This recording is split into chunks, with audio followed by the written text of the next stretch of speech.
I'm just going to say how pleased again I am that you're here, and how lovely it is to see so many faces, different people that I recognize, people that I've not met before. But I hope that this is the start of something. This is the very first webinar that we're doing in this series. We've planned 3 more for this year, well spaced out. So you're not cramming them all into one time. It gives you a bit of chance to think and reflect and maybe respond to what you're hearing. But if you haven't already registered for the next webinars, you will need to do that separately. So each webinar, you're just signing up for one night. Okay, so for the next webinar that's coming up, you'll need to register for that one again. And you can do that at urc.org.uk/margins. Okay, so urc.org.uk/margins. At any point, you can click the links there to sign up for each of the upcoming webinars. Hopefully this one will have inspired you so much that you think, I've got to go to the next one. That would be really good. And so let's see how it goes, and hope you really enjoy yourselves tonight and you all learn something, and also feel free to share as well. We're all learning together, and this is an opportunity for us all to hear what's working, what's good, what can we respond to, what can we do better in our ministry, in our mission, amongst the whole of the people that God has put us amongst. So without further ado, I'm going to pass over to Jenny Mills, and then Jenny will pass over to Mike for the rest of our evening. Thank you. Thank you. Thanks, Rue. Good evening. So my name is Jenny Mills, and I'm the Deputy General Secretary for Faith in Action. So Faith in Action is the team that oversees the work of mission and discipleship in the United Reformed Church. This is the team comprises public issues, the global and intercultural church, global justice and interfaith, children, youth and intergenerational discipleship, lay learning, evangelism and ecumenism, and comms. As you can hear, it's quite a big team. Following the restructure at the offices of General Assembly, we have 3 committees: Resources Committee, Ministries Committee, and Faith in Action Committee, served by the 3 corresponding teams based at the offices of General Assembly, formerly known as Church House. The Resources Committee oversees broadly the work that covers being an organisation. Ministries, the work that oversees being a church, including all the accredited ministries and learning. And Faith in Action, kind of the other stuff, the lived out stuff that makes us the United Reformed Church. This is quite a broad generalisation, but it kind of gives you an overview. So I'm here because the Faith in Action team are involved in these webinars, and I work very closely with both Anne-Marie and Rue. Obviously, the work permeates the whole life of the United Reformed Church through the General Assembly and the resolutions passed, especially the resolution about all the synods learning from the experience of Northwestern Synod and exploring possibilities. But I happen to be available tonight, so I was invited along to come and share with you. As the Deputy General Secretary for Faith in Action, I'm part of what was known as the General Secretariat. This sounded quite Politburo, and since summer 2025, we've been known as the Senior Leadership Team. This is made up of John Bradbury, the General Secretary, Victoria James, the Chief Operating Officer, and Nicola Furley-Smith, who's the Deputy General Secretary for Ministries. So this evening it's lovely to be able to welcome so many of you and to work alongside Anne-Marie and Rue and Mike. I'm really delighted, as Rue has said, to see so many of you here, and I'm looking forward to what I'm going to learn. I mean, I've walked on some of this journey, but the mission team picked up before, and I'm still learning. But I'm sure we will all learn, explore, and experience together. Thank you. Welcome, everybody. This is going to be, I think, a canter through some of the principles and the thinking that underlies the work that we did in Northwestern Synod to develop our strategy, to think about how, as both a synod collectively and individual local churches, we engage with people who are at the margins in our society. And part of that was about where we take the inspiration from.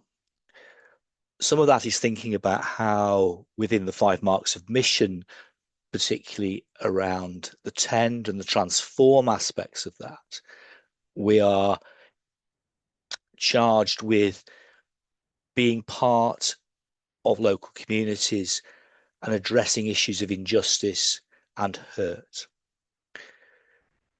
This is not something new in the URC.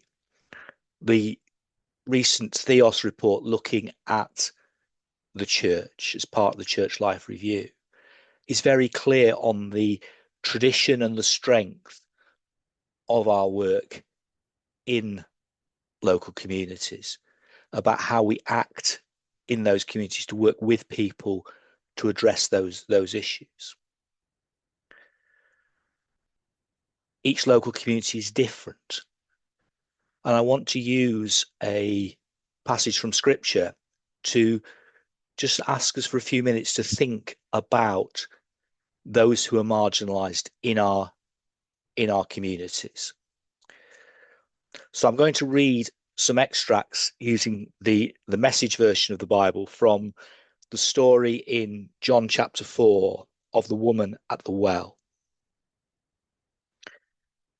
Jesus, worn out by the trip, sat down at the well. It was noon. A woman, a Samaritan, came to draw water. Jesus said, "Would you give me a drink of water?" His disciples had gone to the village to buy food for lunch. The Samaritan woman, taken aback, asked, "How come you, a Jew, asking me, a Samaritan woman, for a drink?" Jews in those days wouldn't be caught dead talking to Samaritans. Jesus answered, "If you knew the generosity of God and who I am, you would be asking me for a drink, and I would give you fresh living water." The woman said, "Sir, you don't even have a bucket to draw with, and this well is deep. So how are you going to get this living water?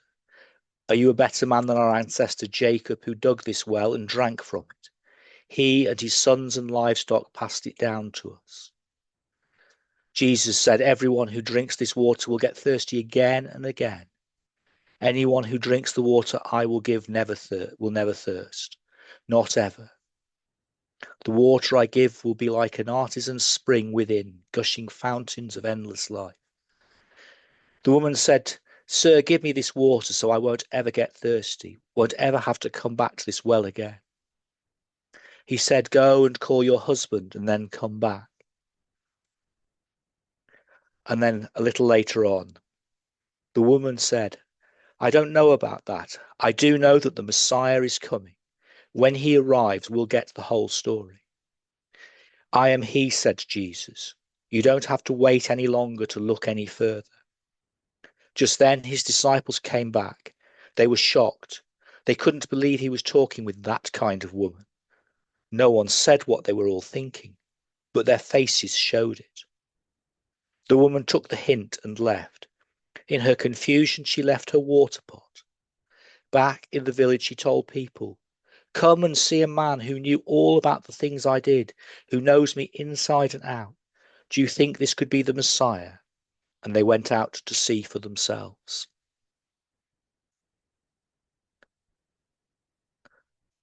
So we're going to invite you in small groups of 3 or 4 people to share in a short opportunity for reflection, using these 2 questions to help guide that thinking.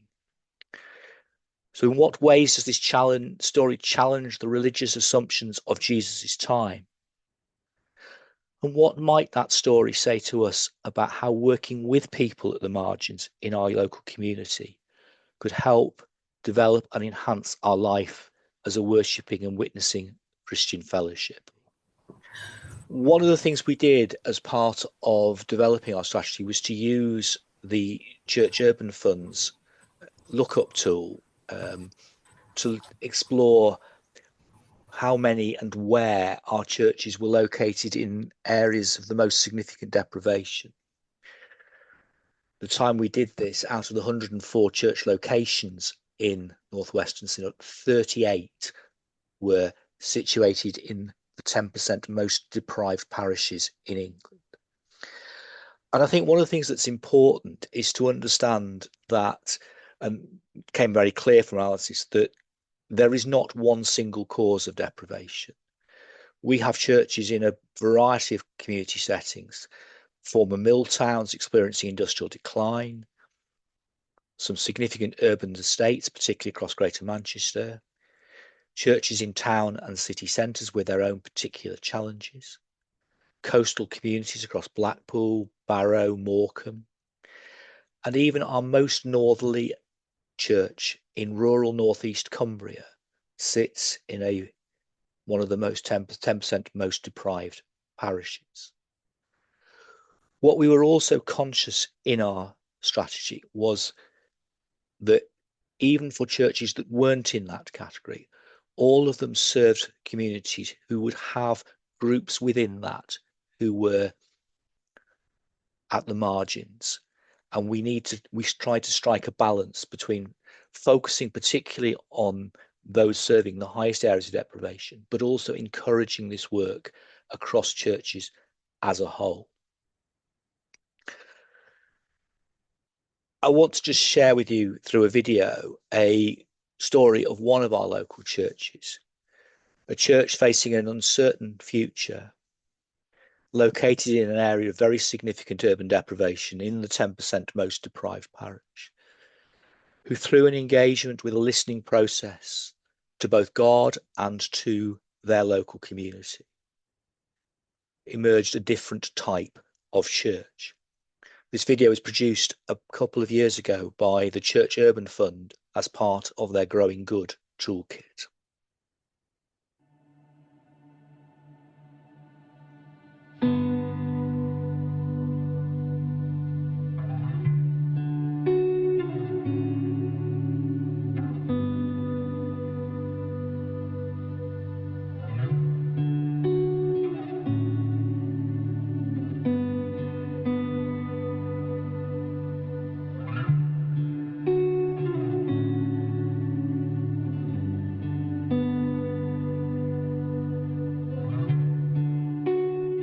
The church is either really small or really huge.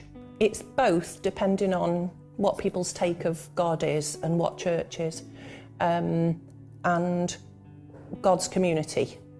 And loads of people who don't worship on a Sunday morning come and worship, pray, support, offer pastoral care, using different language, but doing that in their Christian practice.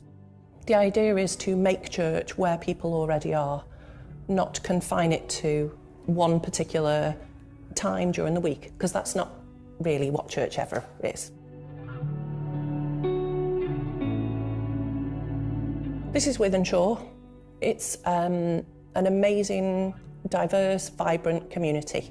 And sometimes what's less visible are some of the complex challenges that people have lived with for a very long time. Struggle to do with their mental and physical health, and people's physical and mental health is really tricky. So we're trying to respond to that. We can't do that by ourselves, but we can do a bit in conversation with people who are local residents. The Dandelion community as a church and community hub, we have about 25 to 30 different organisations who offer all sorts of things. Mental, physical, spiritual, financial, health and well-being. I've been here 3.5 years and I love it. I'm in charge of the food bank here, which is open on a Monday and a Wednesday, 10 till 1. We usually give them enough to last a fortnight, so it's wonderful. It's just supporting people that come through the door, and what we like to think is that we can support the whole person, and what we're trying to do is build up the community so that we can support that whole person. I go to the carers on a Monday, and I go to Janice go to the gym after carers, and then I come here on a Wednesday and on a Monday to do at the food bank and chat to people. a lot better being here than than anywhere else. We've got our food bank that's open today, and that's run by one of our partner organisations. But we also do community food, which is free, and we have a couple of clothing rails, so that clothes that have been donated are free. And then we've got on the other side Dandelion Savers, which, as I say, is about people wanting to save money. And then we've Citizens Advice pop in to give us some informal advice, I think, if anyone needs it. And then we've also got Bounce Back, which is a cooking food charity. Bounce Back Food it is. So that's really good. And the gym's always full. My setup is basically designed for people of all ages and abilities. I have specialised equipment which adapts people such as wheelchair users or people with severe health problems. Also, it's open to the wider community as well. My story about the Dandelion and being here is obviously not just only about the exercise, but it's about how we all work together. You know, it's about local people's agency, their own voice to speak and say things. You know, we're always like, oh, we're poor, we're weak. It's totally not true. This is not who God made us. We have to say we are gospel people, we're God's people first. That's our identity.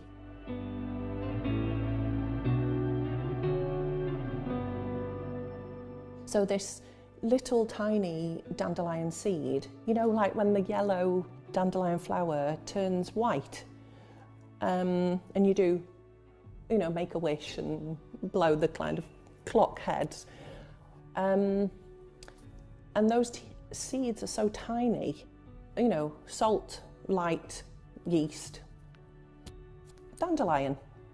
It's one of those that is very much connected with a sort of gospel image, but it only works when it's in the mix. The church is in that, you know, and we don't have to be big, or we don't have the idea that we are aspiring to look like something else. What we're doing today and throughout the week with other issues is God's work. So that's what's important to us.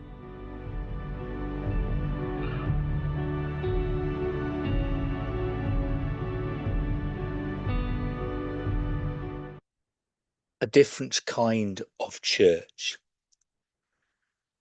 And one of the important things that I think comes through from that video, and was an important part of our thinking, is the choice of that connecting word. It's about being a church with people at the margins, not to or for. And that with implies it's based on principles of listening, of giving people dignity about their positions and their views. As Kate said, about agency to live their lives, not doing things to or for them.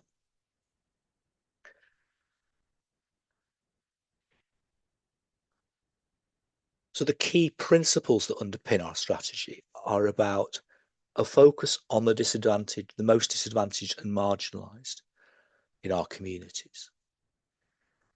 Very importantly, about how we listen to the voices of those who are poverty experienced, because in them lies the best solutions to the problems that we are trying to address. Borrowing from our friends at Church Action on Poverty, who worked closely with us on this strategy, it's about providing all people made in the image of God, with dignity, with agency and power. And recognizing this isn't about one size fits all. It's about local delivery and local solutions. And perhaps for me, the centre point of the strategy is this list of behaviours for local churches. How we would like our churches to work with their local community and how they approach them.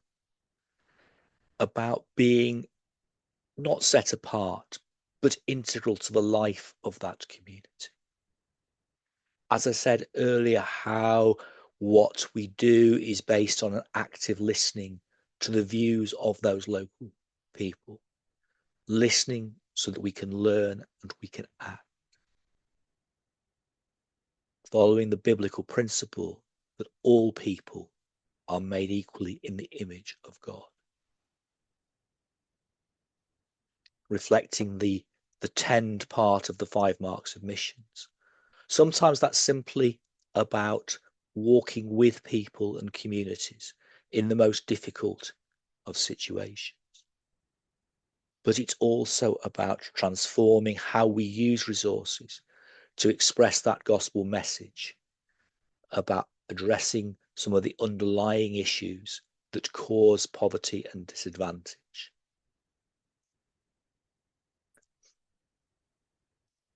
It's a bringing together as a family of church and faith to work together with local communities. We held a vision and values day at the Dandelion community last year, and what was so striking was how the range of partners who were willing to talk in language very different to what you and I talk about how they felt their faith moved them to work as part of this community. Simple language that brought people together. We should be intolerant of injustice. And above all, this is about how we ensure that all people can live with dignity, agency, and power. Fliss is now going to share with us a perspective from her work as a CRCW in Wooler URC in Northumberland, and how those sort of principles reflect in the work that she does in that rural community. So I'm going to hand over to Fliss. Thank you, Mike, and hello everybody. Yes, my name is Fliss Barker and I am a church-related community worker in Wooler, just coming up to 4 years in July. So a little bit about Wooler. It's in North Northumberland. It's a small market town of about 2,000 people, and it's home to some of the most beautiful landscapes in England, but it's also one of the most sparsely populated areas of the country. Deviates are just surrounding Wooler and provide endless walking opportunities, with the most popular one being St Cuthbert's Way. 20% of my time is spent working to engage with pilgrims completing this walk. However, the very things that attract people to visit rural Northumberland can also prove to be a challenge to those who live and work here. Employment is often seasonal, with 33% of the working population engaged in retail, hospitality, or food provision. These are frequently low-paid jobs, with no guarantee of secure employment through the quiet season. The average age of people living in the area is high. In Wooler, 16% of residents are over the age of 75, higher than the Northumberland figure of 10% and double the national figure of 8%. People of retirement age are often attracted here by the quality of life that the area affords, but then over time find themselves living on their own after the loss of a partner, and the remoteness that seemed attractive in earlier years becomes a constraint as distance from family and an ability to travel independently becomes more challenging. At the same time, younger families find that Wooler does not always offer the opportunities for career progression that they are looking for. Employment prospects around larger cities such as Newcastle or Edinburgh, both 50 miles away, are much more varied and rewarding. So the drift away from countryside to town is significant. Constant challenge to our community is ensuring that it becomes relevant, fulfilling and vibrant for young people and families. And it's all too easy to focus on the needs of older residents but neglect those at the other end of the age range. Access to goods and services can be sometimes difficult. Like many rural towns, Wooler has seen the decline of facilities within the area. There is no longer a branch of any high street bank here, and sometimes an activity as simple as paying in a cheque takes an hour's journey each way on the bus. Hospital appointments often involve a round trip of nearly 80 miles, and without your own car, it means that you're reliant on the goodwill of friends or neighbours and have to request hospital transport, which is increasingly restricted. And in common with many rural areas, ethnic diversity is very limited, with over 99% of the population describing themselves as white in the latest census. Perhaps because of the remoteness of the area, local people have always been resilient and determined to support each other in times of need. Wooler and the wider Glendale area have organisations and agencies working hard to benefit the community. Based in Wooler, the Glendale Gateway Trust is one of the most successful development trusts in the country. With the stated aim of making life better for the people of Glendale, the Trust runs a community centre and is a registered provider of social housing, promotes employment and economic activity, and supports community initiatives. I regularly work and visit with the Trust to meet people and share stories. Together with the Trust, we have set up a new group in Wooler recently, linking the organisations and the health service together, called Mind the Gap, where we meet monthly to share information about people who have come across our radar that need that extra bit of support and referral. So what do I do in Wooler? When I first started the post, I was given several different objectives to look at. Firstly, to help the church to become the glue that helps bind the local community together, to work to address the issues of isolation, loneliness, an ageing population, remoteness of services, and an increase in mental health issues. Building on a strong sense of community, work to provide a warm, welcoming, safe, accessible, and affordable space for gatherings of people of all ages and circumstances. Encourage the formation of new groups and help to sustain existing ones, looking at building community resilience and social interaction. So the first main project that I wanted to talk about this evening that I'm involved in is the Warm Welcome. And this has been running for about 3 years now. And we meet 3 times a week, Monday, Wednesday, and Friday. And I have a large team of volunteers. There's about 20 people on the rota who help serve coffee and make homemade soup. And we serve soup to the community 3 times a week. And I also arrange deliveries for 3 people who live locally who are housebound and are unable to come out. And as part of this warm welcome, I work with organisations to deliver talks from Health Watch. The NHS come and talk about the remoteness of services. Warm Homes have visited recently to talk about keeping a house warm and installing new boilers. Age UK come to help us with referrals. We've had some dementia referrals recently. And also work with a transport coordinator who visits to talk about some of the transport issues. We're trying to address that by creating a hopper bus that will travel around Wooler and take people where they need to go. This is a really good project and I'm very proud of it. It's been running for 3 years and it's kind of running itself now. The volunteers show up, they bring soup. People enjoy it. They're very particular about their soup and they have their own tastes and flavors and like some flavors and don't like others. But it's a really lovely space. Friendships have formed. People are no longer lonely. They do things outside of the warm welcome. They've met there. We've had one relationship that's formed as part of warm welcome, and it's just a really lovely space. During the summer, we meet twice a week. So it's only during the winter we do soup. But it addresses those issues. And I spend a lot of time at Warm Welcome talking to people, listening to what they say and listening to any problems, referrals, addressing any issues. And it's really a key place that we can make people's lives better just by being there, which is really good. And then I wanted to talk a bit about the presence that I have in the community. When I first started, I spent the first 6 months just kind of walking up and down the high street, visiting all the shops, visiting everybody, telling people that I was here, listening to what they had to say, listening to what was needed. And that really made a real difference. And now one of my favourite things to do, if you follow me on Facebook, is to be on the high street, to be out on the high street, just meeting people and chatting to people and listening to people. So we do that in several different ways. We have free hugs, which I've just done on Valentine's Day. We had Valentine's hugs on last Saturday. We hug everyone. Some people don't want to hug, but some people do, which is great. We've been doing hugs for a couple of years so that people are kind of used to our presence and know that we're there for hugs. And the reason why we want hugs is because we love them, because God loves them.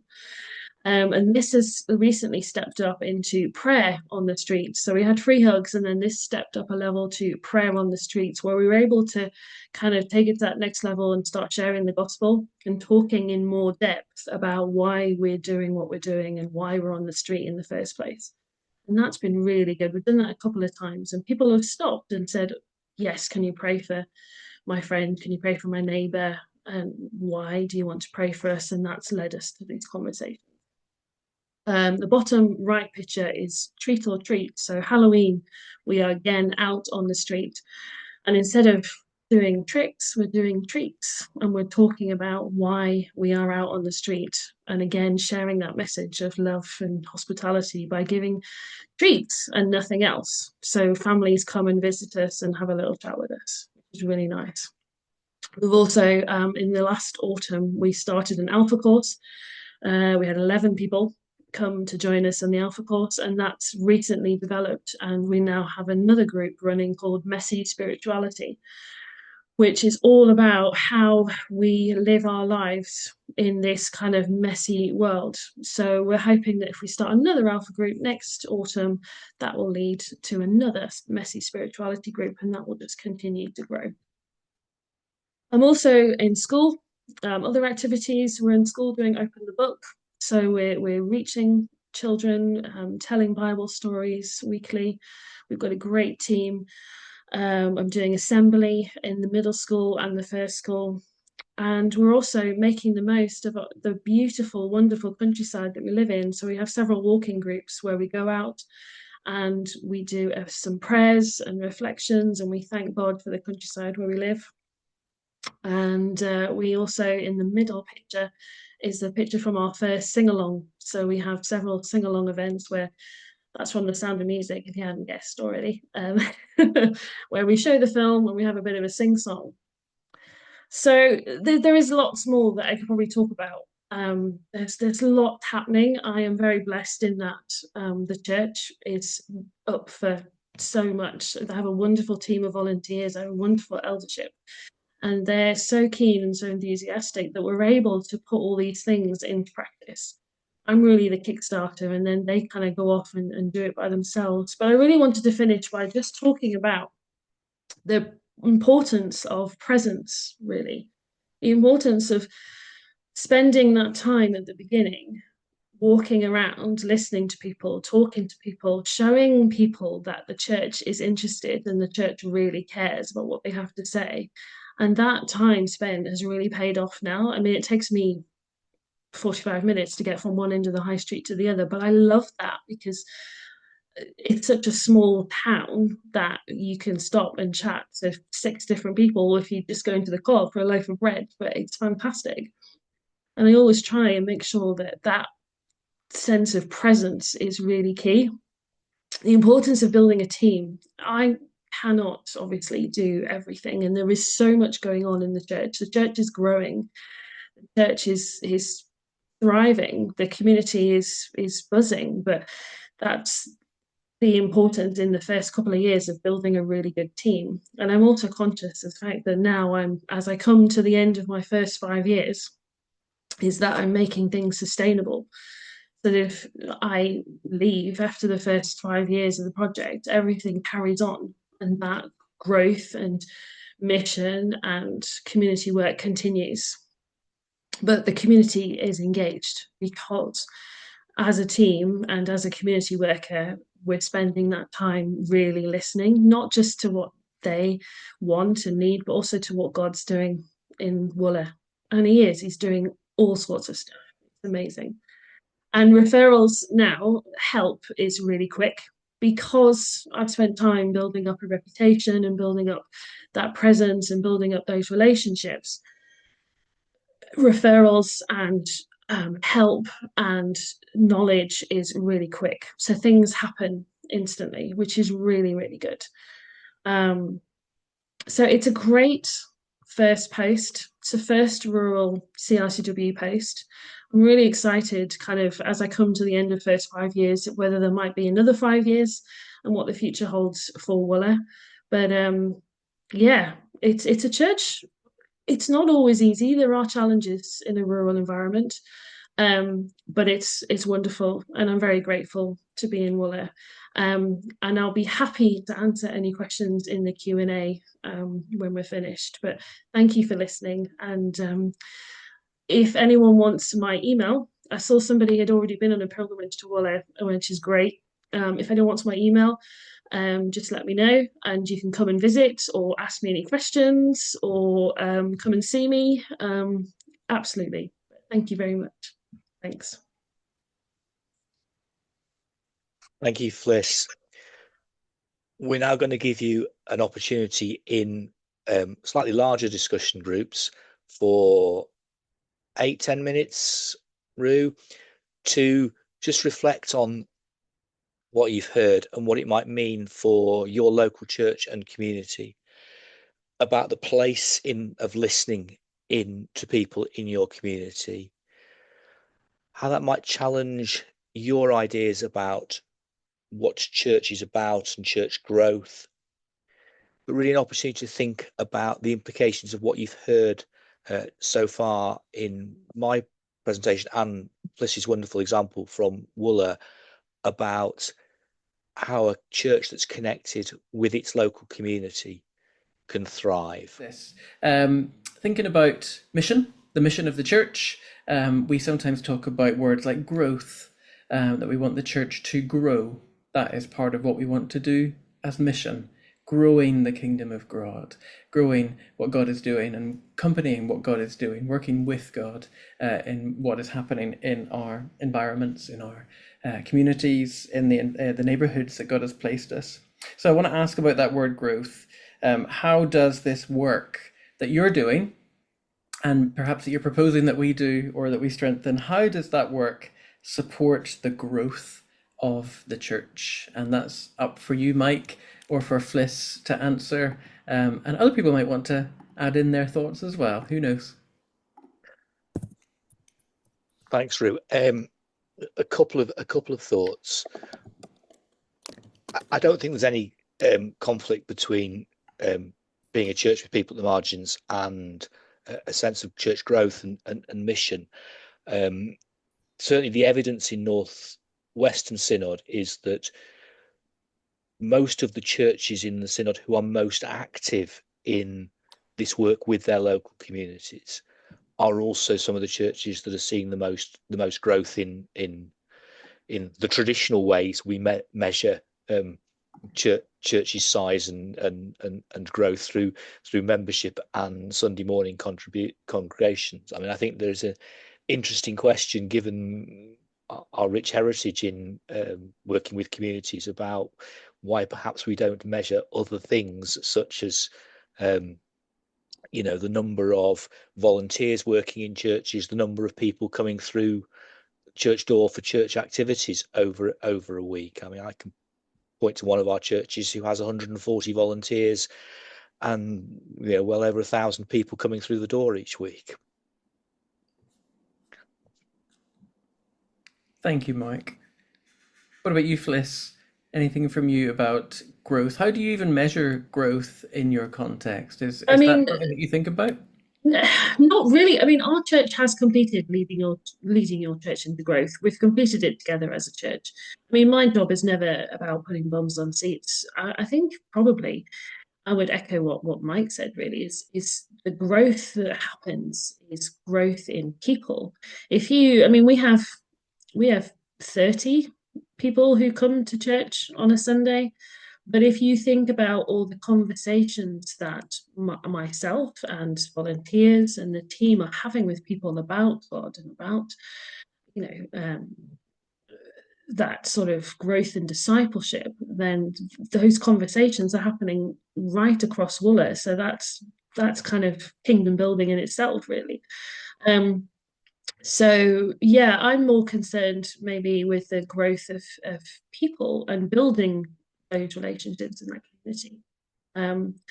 I realised I did say in my talk earlier that the church is growing, and it is, which is wonderful. And if you want to come to church on a Sunday, I'm not going to turn you away. But the work that I'm doing in the wider community is what I'm most excited about.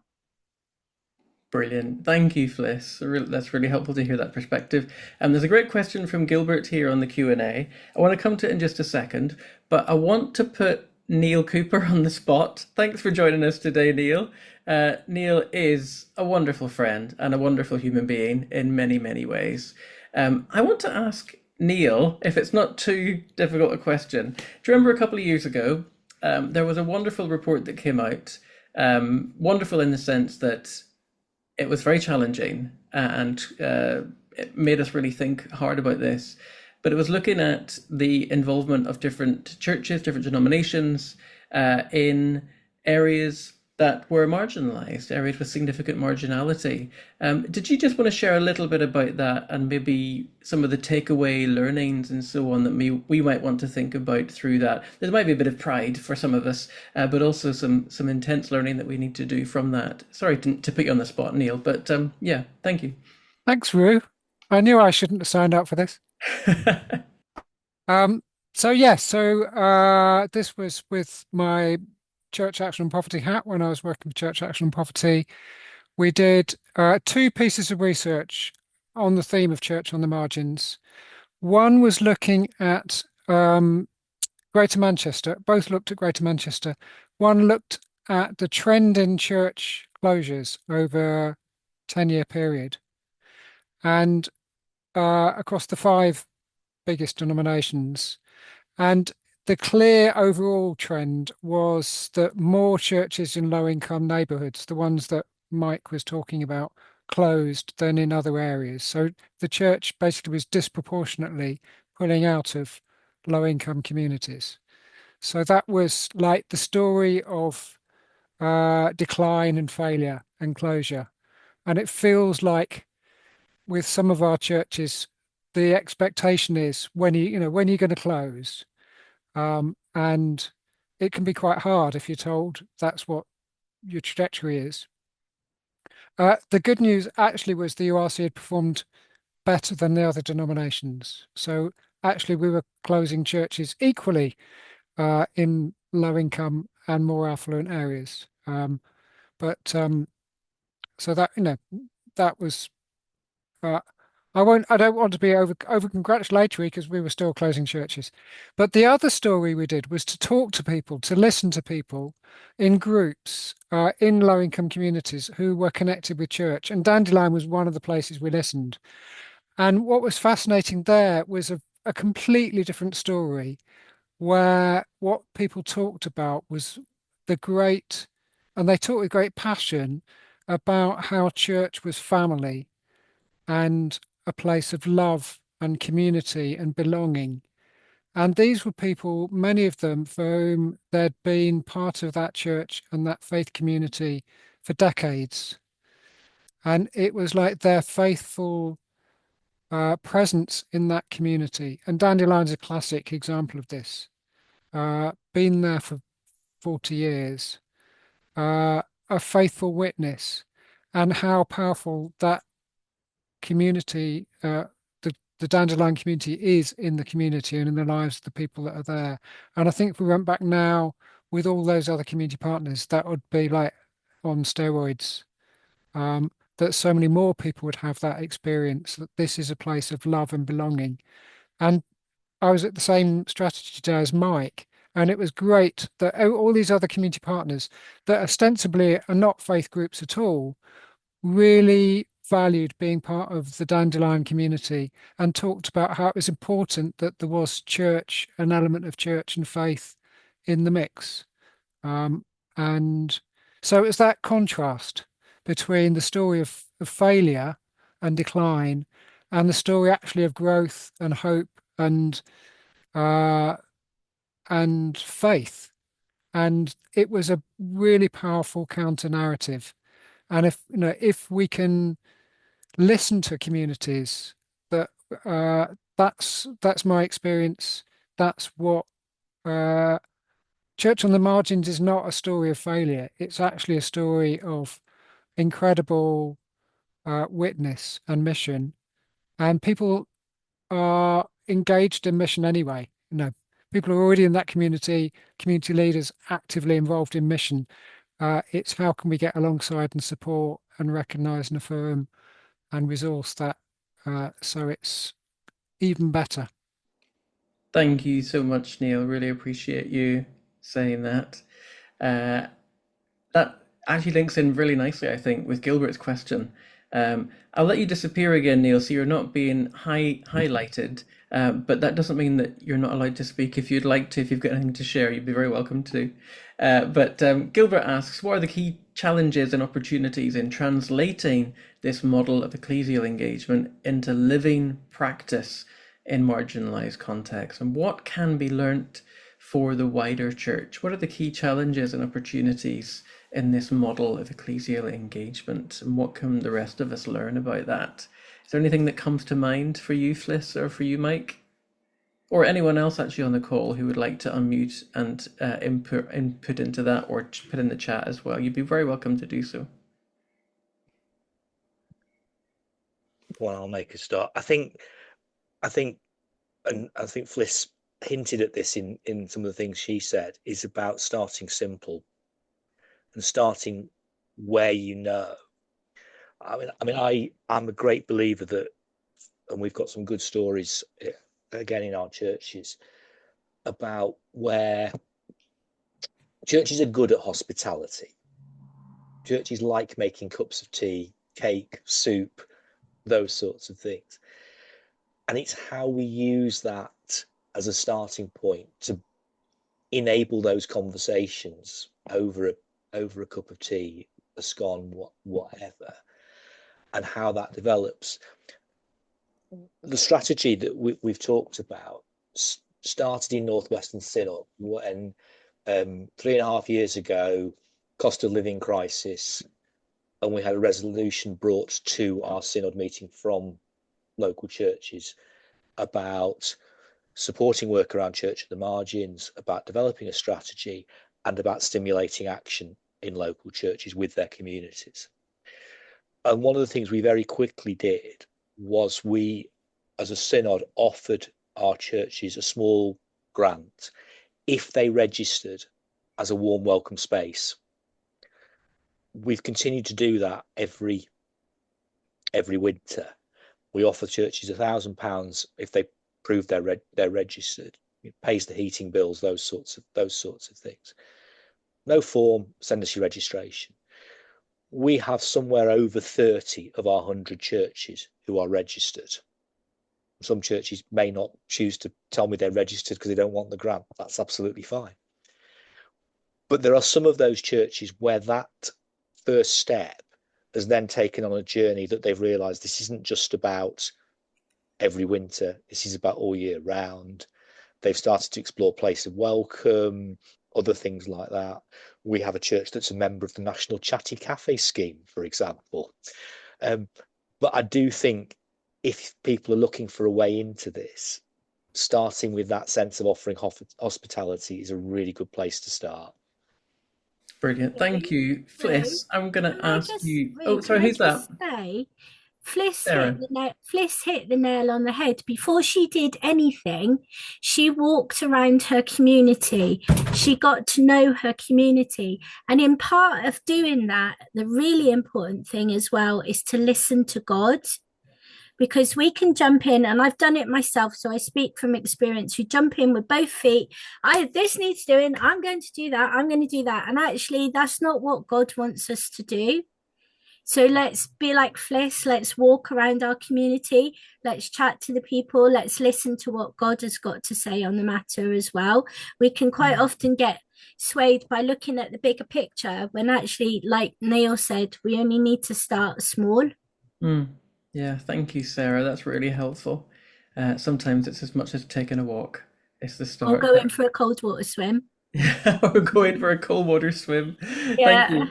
Anne Wood asks, and Fliss, you might have an answer to this, you might not. Is there a formula for getting volunteers? It's something we struggle with despite prayer. So not just prayer, but is there more as well as prayer that we can do to help get volunteers? One of my go-to places is North Northumberland Voluntary Forum, and they have a big database of volunteers. And actually, sometime in the beginning, I don't do it so much now because the Warm Welcome has its own kind of reputation in Waller, so people do want to come and help. In the beginning, I reached out to North Northumberland Voluntary Forum, and they sent me a bunch of volunteers. They came out to meet me and asked me what I wanted and asked me what I needed, and they sent me a whole bunch of volunteers, which was really nice actually because we've got a whole range of different people. And so there will be, I think there will be an equivalent wherever you are of voluntary forums and voluntary organisations that can help you with volunteers. Also, it's, coerce and threaten and bribe and, force people to help you as well to get it up and running, and bribe them with chocolate and stuff. Yeah. And the voluntary forum was my go-to, and I use them all the time, so they're really helpful. Thank I just you. want to add about the previous question is, when I first started, I had about 70 ideas, and I wanted to do them all straight away. And I think it's that being patient and almost sitting on your hands and going, right, because sitting back and going, right, let's just do one thing at a time, and then as it progresses, you can do more things. But it does take time, but the presence and the perseverance of talking to people is really, really important. Thank you, Fliss. Helen says, make your volunteering person-centered. Talk to people about what they're interested in doing and try and match it up to opportunities. Think outside the box. I could share a few stories as well. I don't know if we've got time, but it's amazing when you start doing something for one particular group in the community, it really changes their mindset about what church is for, and they begin to see that church is actually the hub of the community, and it becomes much more than Sunday worship and Bible study and discipleship, and it becomes community based, and then people come and sit around, and then they start to help in all kinds of different ways that you weren't expecting. And we've seen that time and time again, when you sort of sit around, pray about something, believe that God's going to do something, and sometimes God brings the people that you don't expect to do the things that you never thought that they would do, and then you get what you were looking for in the end, and that can take a very long time. So sometimes we have to be really, really patient as well, but I appreciate some people have been waiting for a very long time as well. So hopefully those practical suggestions have been really helpful as well. Someone else was asking, does anyone have experience with working with multi-faith communities? I think Dandelion is a good example of that, actually, Mike, isn't that right? But there's some good comments from Helen again about doing holiday activities and so on.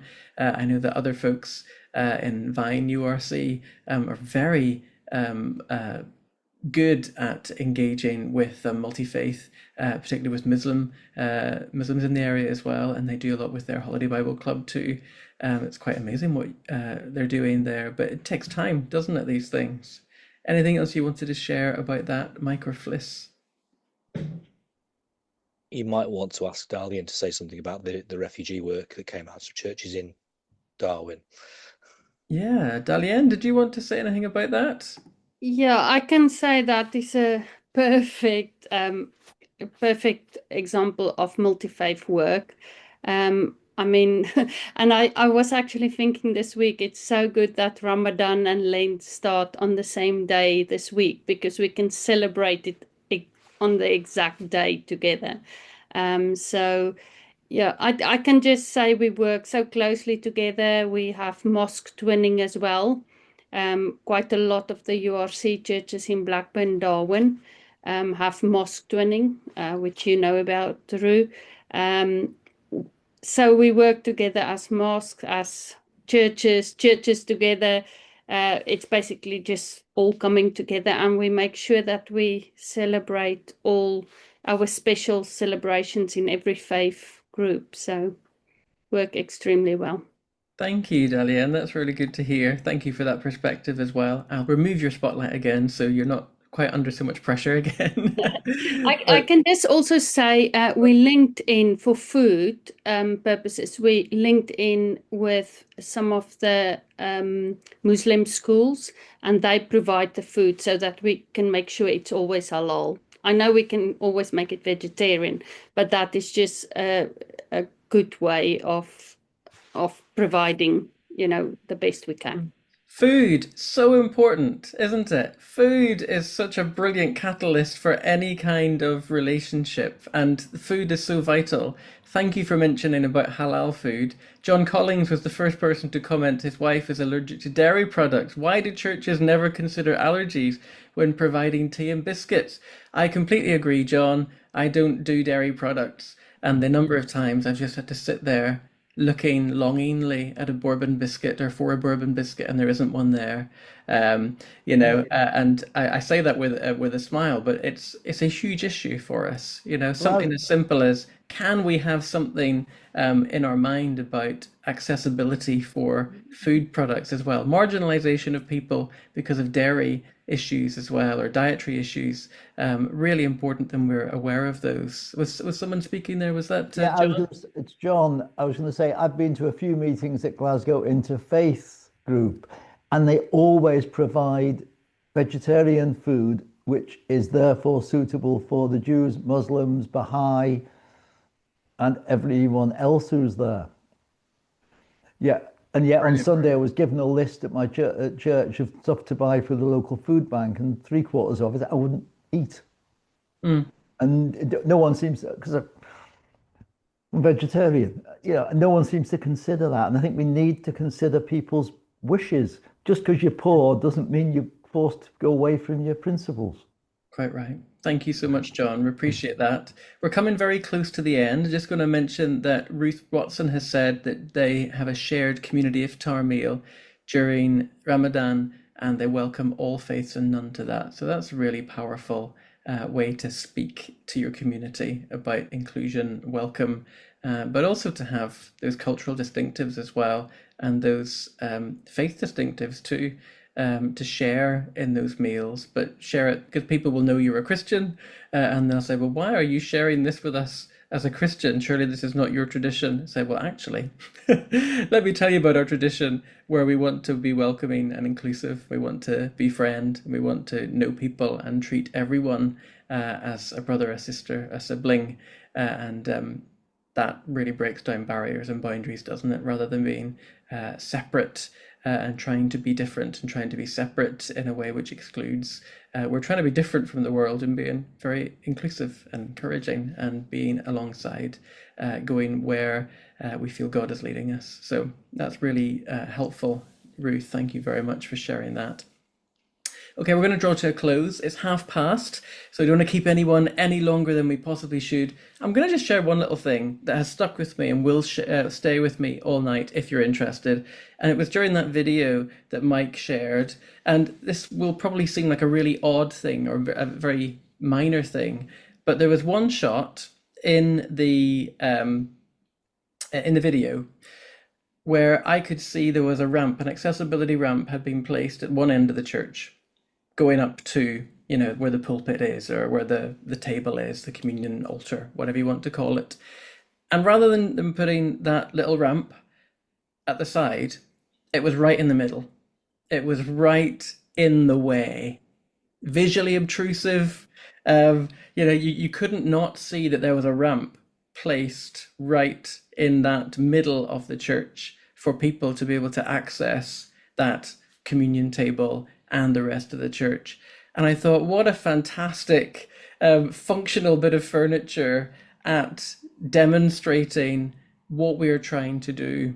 That the people who are often the marginalized, the people who are put to the side, to the margins, people maybe who don't have as much mobility, are actually brought into the center.